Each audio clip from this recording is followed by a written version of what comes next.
Round 2! Alright, so now I'm going to show you guys a different style and some different tools that you'll need to use to cut and paste, and just ways to go about making. So here's an example of one that I made at the computer, on Kevin's computer at school with the Photopea website really quickly one day just to test it out. Point being, this is what the image ended up looking like. And these birds aren't in a very good place, but I can move them around. If I press V is for move. That's what this little guy is. See, it says move tool and a V pops up, and you can press V or press that and then you can drag things around.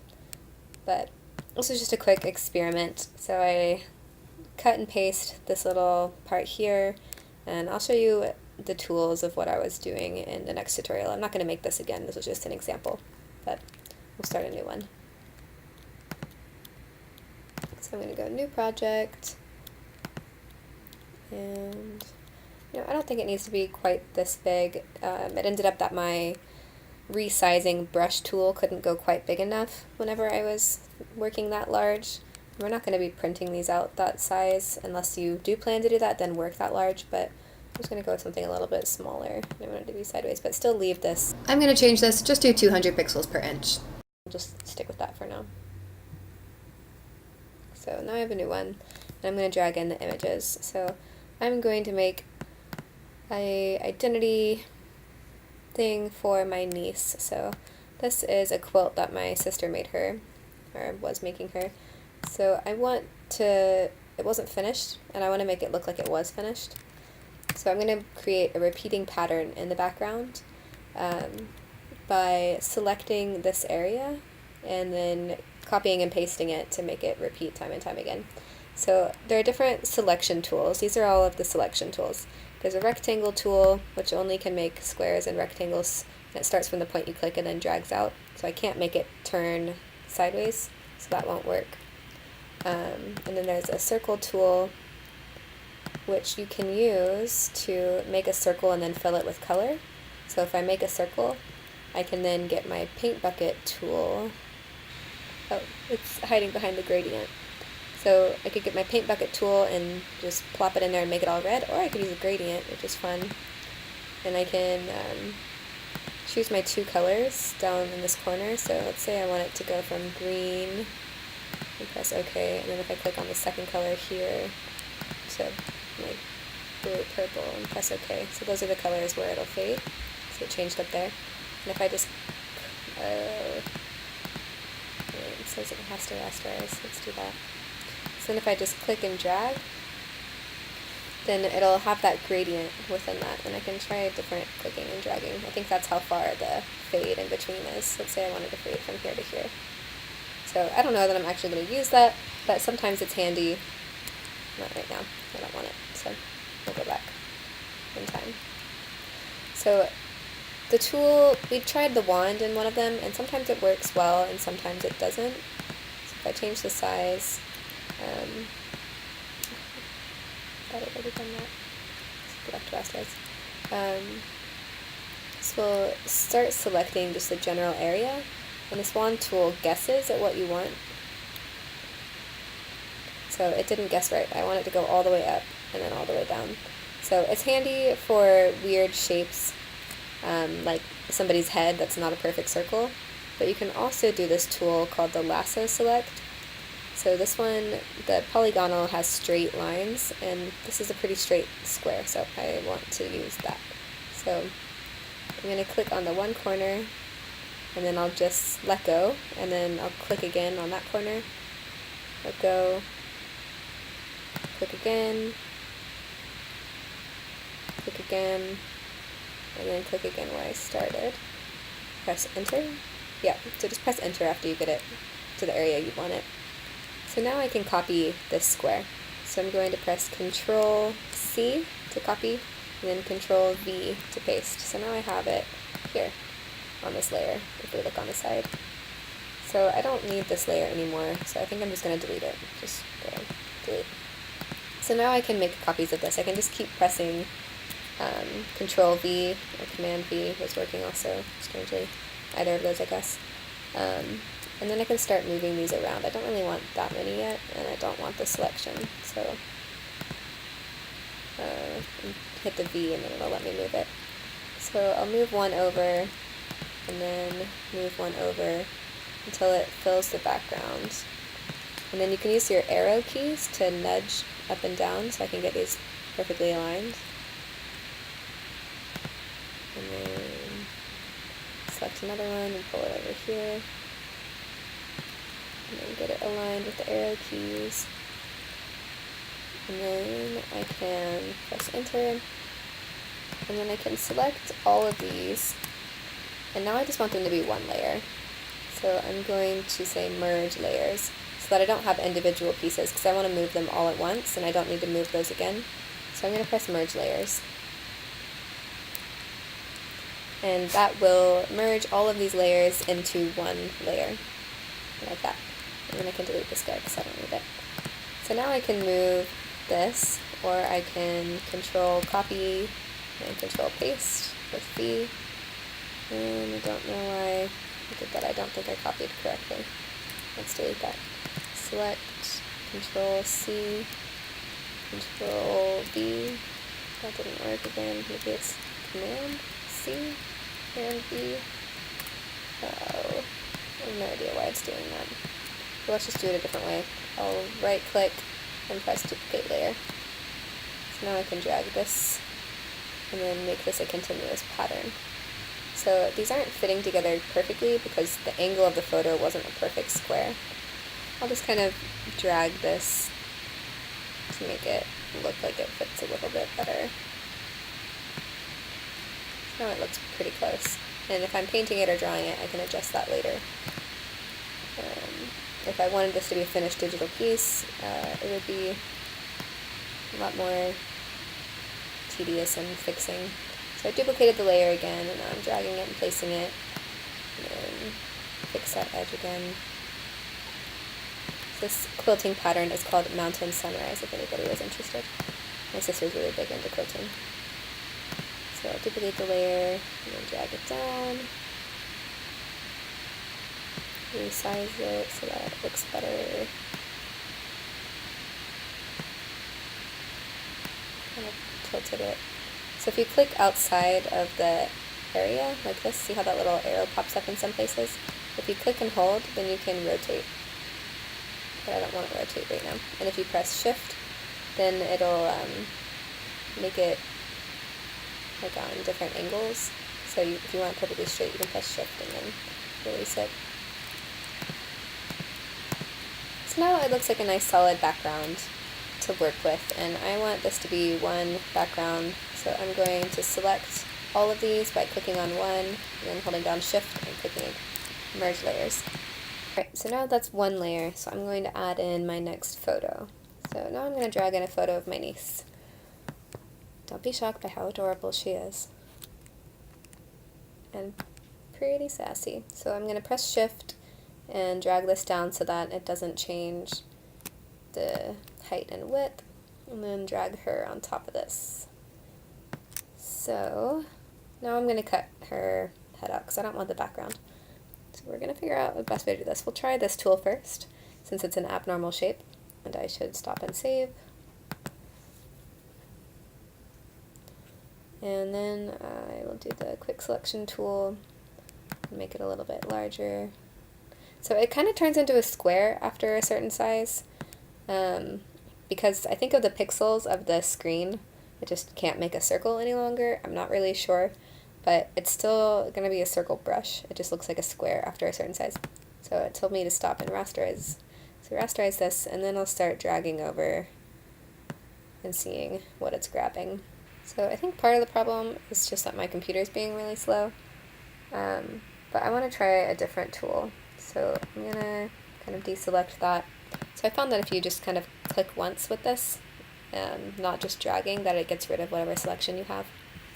So let's try the magnetic lasso tool. So the magnetic lasso tool is like this one, but it tries to detect the edges. So if I click here, and then I start just tracing the edge of what I want, then it'll kind of latch on. See how I have it over here, but it's like latching to these edges that it's guessing about. So it cut off her ear. let's just go all the way around and see what it can get. And then we can adjust later. And I'll circle down around the edge. No, don't want that. Maybe I'll click once to mark an edge. Yeah, that worked. Click again. No, magnetic lasso tool, you're failing. I'm just gonna click on these little corner guys.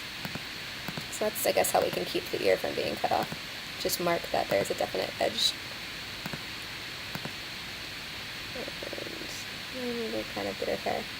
So it won't get all the hairs perfectly, but it'll be close. And we'll circle around, click midway so it doesn't do that again. And click on the end.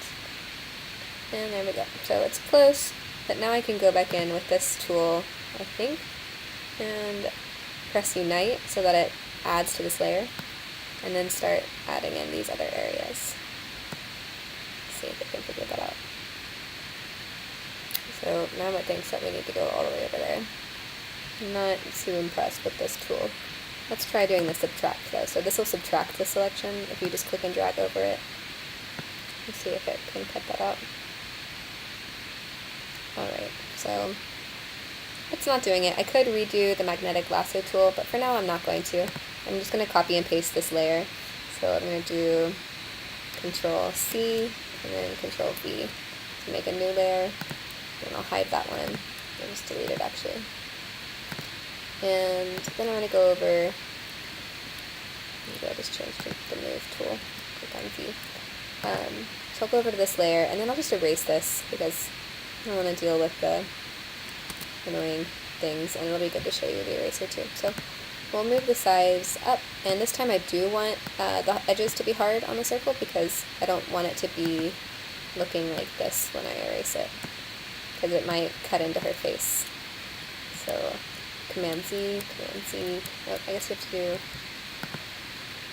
so undo only does once, so Control Z does once, and then if you do Alt Control Z, then it will keep going backwards, so Alt Control Z, keep going backwards. So I want the brush to be hard edged, and then I want it to look like a circle so I know exactly where I'm going. And then I can start erasing this area. And it won't erase the layer underneath, and it won't erase outside these selection areas, so if I want those to go away I have to deselect somehow. Okay, so let's go to Move and then Eraser. So now I can start erasing this. And if you have a straight line, or a generally straight line, if you click and then press Shift and then click again, it'll make a straight line between the 2 points that you clicked. So you can zoom in closer with this zoom. And I'm going to stop and save because it's lagging again. So every time I press this, it's saving as a brand new file, which is called PSD, like a JPEG, it's a PSD. So go back and delete those afterwards because you don't want all the extras laying around. So click on your zoom tool and then you can zoom in on the area that you're working with. If you try to zoom in like you would on a web screen, it'll do that, but once you start moving around, it'll only move your image, not the rest of the screen. So I'll go back to my eraser, I'll press E, and then I'll start getting closer to the edges. So click to the zoom out button to minimize, and now I have her placed on top of this. So I like that these colors are close to these colors, but I want them to be the same to unify the image. So unity is one of the principles of design, and I want this to look unified, so I'm going to change these colors. So I'll go back to this layer. So if I want to select a color, I can do the eyedropper. So I'll click on that, and then I have to go to the layer of the color that I want to click on. So I want to click on her glasses, and I want the eyedropper. So I want to select that color. So do you see how it popped up over here with that color? And if I click and drag, you can see as I move that it changes to the color that I'm selecting. So this is also handy if you're painting something and you don't know why the color doesn't look right. If you isolate that color, then you can mix your paint to look like the color that it really is not that you think it is. So I'll select this color, and then I'll go to my brush. So the brush uses whatever color is here. So I'll go down to my other layer that I want to change, and then if I change the blend mode to color, the brush will only change the color of whatever I'm touching. It won't add paint, it'll just alter the color to whatever is here. So now if I brush over these, it changed the color of that to be the same color. So I'm going to undo that because it wasn't a very good job. And I want to soften the edges just a little bit, and then change the size. And now I can change the color. So I think I like that. I can just paint over these edges. So this is a really useful way to change the color exactly the way you want it, if it's just one color. If it's in between colors, it'll do weird things like that. And you can change the intensity of the color you're changing. So if you want it to lay down like less of that change, you can change the opacity of the brush. So let's say I want it to be a lot less change whenever I use the brush. So I'll show you on this one.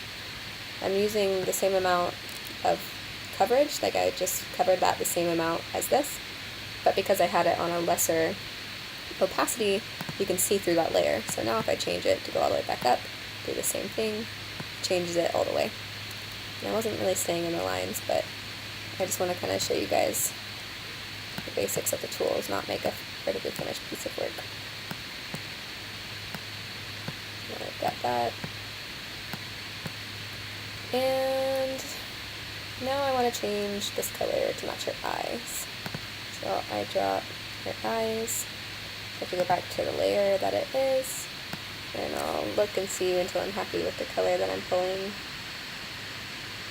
So her eyes look a lot more aqua than it's showing up, but that's because the colors surrounding it make it look different than like whenever you add the colors together. So I think I just want to, let me try this eye. Looks a little brighter. So you can also click on that and open it up, and that's where the color falls with the combination of blue, black, and white. So it's kind of in between. If I want it to be more blue, I can just click that direction, and now that's the color that it'll be painting.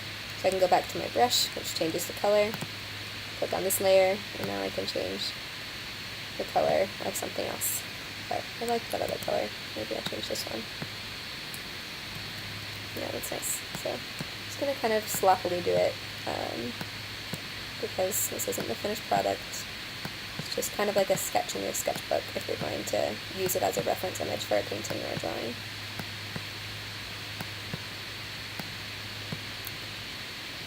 And it looks pretty good. Not totally satisfied. Maybe I'll change this color to be the pink in her sunglasses. So I can press I for eyedropper as a shortcut. Click on that, and then go to brush.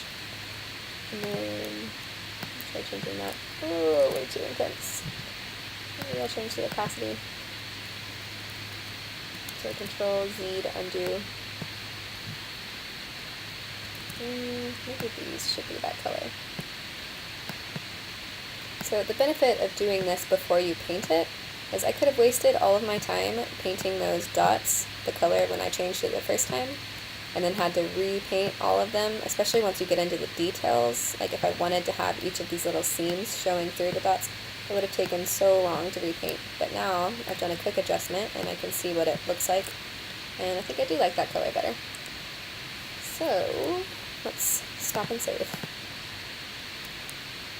So now I have a background, I have my middle ground. It could be a foreground, but I'm going to say that that's my middle ground, and I want something to be in my foreground. So I want something even closer, another layer on top of it. See, it's the back, middle, and then the foreground would be on top. So I'm going to drag in a picture of some flowers, and I took these pictures, so if I were doing a competition, it would be fine. So I like the flowers in this one. This is my dog Dudley. Yes, he's handsome. And this one I like too, but I think I'm going to end up going with these flowers, because she's so sweet. I'm going to add some flowers to tell you that she's sweet. So click and drag, and it's good the flowers are nice and big because this file size is really big. So just the magnetic lasso to start selecting and clicking the edges of these flowers.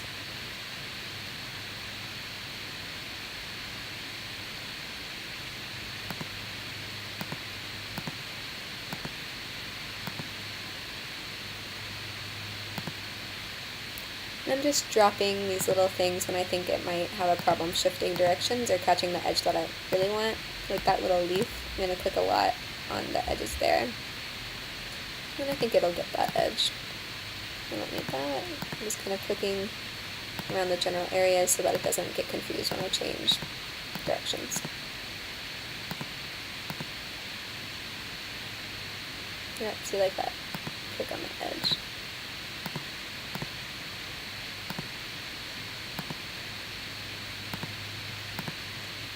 Also much faster than actually cutting this out from a magazine. You have to get your X-Acto knife out, and if you mess up you can't redo it.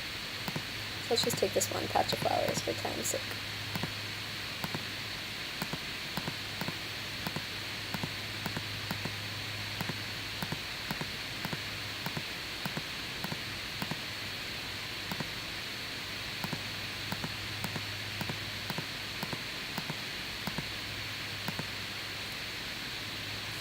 Alright, so it selected all that. It also selected the inside, but I can erase that. So let's do the copy. So Control C, Control V to paste. Hide that layer. And I don't want to delete it yet because I might want to pull out some of this other stuff later, hypothetically. So I'm going to grab this layer. You always have to make sure that the layer you want to work on is selected. And hit E for eraser. And I'll just kind of chunky erase it. It's not perfect or anything. But you get the point. There's flowers. So hit the move. And then I can start playing around with placement. Maybe I want them really big. Maybe I don't want that chunk in there and I just want the flowers to come up on the side. It's kind of confusing because I don't have stems right now, so I could brush those back on really quick. So I can get my eyedropper, select the color of that area, get a brush, make it a lot smaller, and now it's still on color mode, so I have to change that. Normal.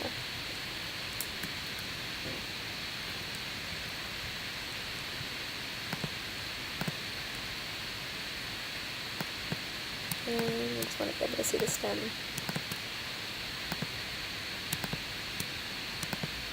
So I'm just clicking and pressing shift to make it a straight line, because I don't want to spend a lot of time going like this right now for the tutorial. So let's just leave those there, and then let's duplicate this layer again.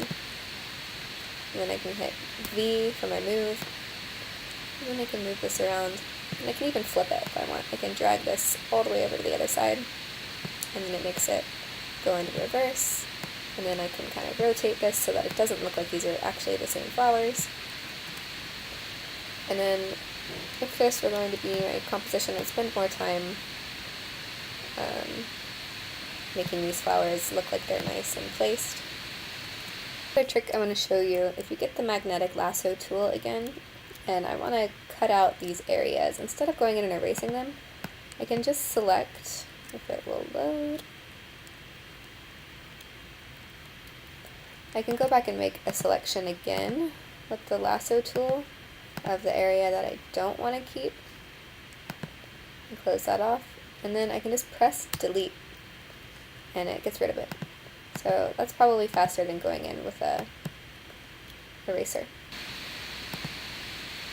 So I'll hit B. Okay, now it looks like it's selecting the right thing. Nope, still not. I think I was on the wrong layer when I was doing all that work, or I was confusing it with the layer above it or something. Definitely did something wrong. I'm just going to delete it. Let's try moving this. Oh, and that's the stuff we had before. Well, sometimes you waste a lot of time, but you learn from it. So let's just throw these in and around, and then keep duplicating. And I can make these come out from behind her too. Overlapping is always a good thing. Well, maybe not always, but now it looks like there's something in front of her and something behind her, so maybe she's standing in this field of flowers. What am I selecting right now? Not even what I want to move. I want to move one of these guys. So I'll just do it the way where I drag this to the other side, and that can flip it for me. So I've essentially used 3 flowers by flipping them and moving them up and down to look like a whole field of flowers. So I think I'm going to do maybe like one in front of her right here. So I'll duplicate this layer, drag that above Baby Savannah, and then move it down below. Do a little bunch there. So I have some variation in height. Looks like it's surrounding. I think I'd like one really long flower. Let's dictate. Drag it up. And then I can erase this down here. So I'll go to my erase tool by hitting E. Make the tool bigger. And just erase all that stuff. Might have looked good if I played around with it more. So you can check and make sure that's the right layer by doing this.